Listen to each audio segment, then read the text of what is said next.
क्या हो अगर किसी कुएं में झांकते ही आपको अपना चेहरा तो दिखाई दे, लेकिन वह चेहरा मरा हुआ हो तो? अगर कोई जगह आपको आपका भविष्य नहीं बल्कि आपको अपनी मौत दिखा दे तो? यह कहानी है वाराणसी से तकरीबन 40 किलोमीटर दूर एक छोटे से गांव देवलपुर की, जहां एक कुआं है जिसमें झांकने वाला 7 दिन के अंदर मर जाता है। और यह सिर्फ अफवाह नहीं बल्कि यह सच्ची घटना है। देवलपुर एक छोटा सा गांव है। पुराने घर, पीपल के पेड़ और गांव के बीचों बीच पत्थरों से घिरा हुआ एक पुराना कुआं। लोग उसे शापित कुआं कहते हैं। 120 साल पहले एक औरत पर जादू टोना करने का इल्जाम लगा। गांव वालों ने आक्रोश में उसी कुएं में उस औरत को जिंदा फेंक दिया। मरते वक्त उस औरत ने चीखते हुए कहा, जो भी इस कुएं में झांकेगा उसको अपनी मौत दिखाई देगी और 7 दिन में उसकी मौत हो जाएगी। वहां से हर 1-2 साल में कोई ना कोई उस कुएं में झांकता है और 7 दिन के अंदर मर जाता है। उस गांव में छुट्टियां मनाने के लिए 4 दोस्त आते हैं। उनके नाम अभय, रोहन, समीर और करण। पहली रात ही चाय की दुकान पर उन्होंने उस कुएं की कहानी सुनी और कहानी सुनकर हंसने लगे।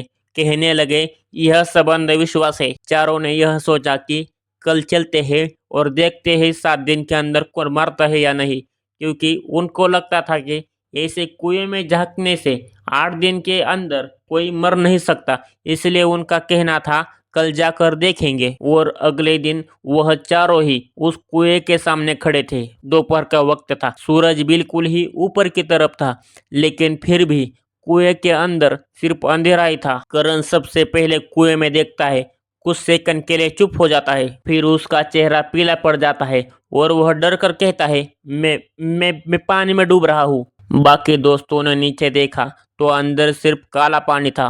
करण पीछे हट गया और कांपते हुए कहने लगा, मैंने अपने आप को इस कुएं में डूबते हुए देखा, हाथ पैर मारते हुए देखा, लेकिन बाकी दोस्तों ने उसका मजाक उड़ाया। फिर रोहन ने जाका। अचानक वह पीछे गिर पड़ा और वह जोर से चिल्लाने लगा, मुझे आग लगी है, मुझे बचाओ, मैं जल रहा हूँ। अब माहौल बदल चुका था, लेकिन अब भी उनको लगता था यह सब अंधश्रद्धा है। 3 दिन बाद करण नदी में तैरने गया। उसका पैर फिसला और वो गहरे पानी में चला गया। लोगों ने निकाला, लेकिन तब तक देर हो चुकी थी। ठीक वैसे ही जैसे उसने कुएं में देखा था।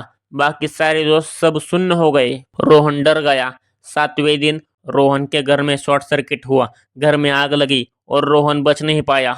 अब बारी थी अभय की और समीर की। अभय उस दिन सच में याद करने की कोशिश करता है कि उसने उस दिन कुएं में क्या देखा था। अभय कहता है, मैं सच में कुएं में गिर रहा हूँ और नीचे गिरने के बाद कोई मेरा पैर खींच रहा है। अभय ने गांव छोड़ने की कोशिश की, लेकिन उसी रात दरवाजे पर दस्तक हुई। समीर खड़ा था, उसकी आंखें खाली थी। वह बुला रही है, वह बुला रही है, ऐसे ही वह कह रहा था। अभय ने देखा, उसके कपड़े गीले थे। अगले दिन समीर की लाश कुएं में मिली। अब 7वां दिन था। अभय ने सोचा, डर कर भागना नहीं है, अब सामना करना है, चाहे कुछ भी हो जाए। अभय रात 3 बजे अकेला कुएं के पास गया। हवा तेज थी, पीपल के पत्ते हिल रहे थे। अभय ने किनारे पर खड़ा होकर देखा कुएं के अंदर, तो वह देखता है कि अभय के पीछे वही औरत थी। उसने फुसफुसाया, तुमने झांका क्यों? अचानक अभय का पैर फिसला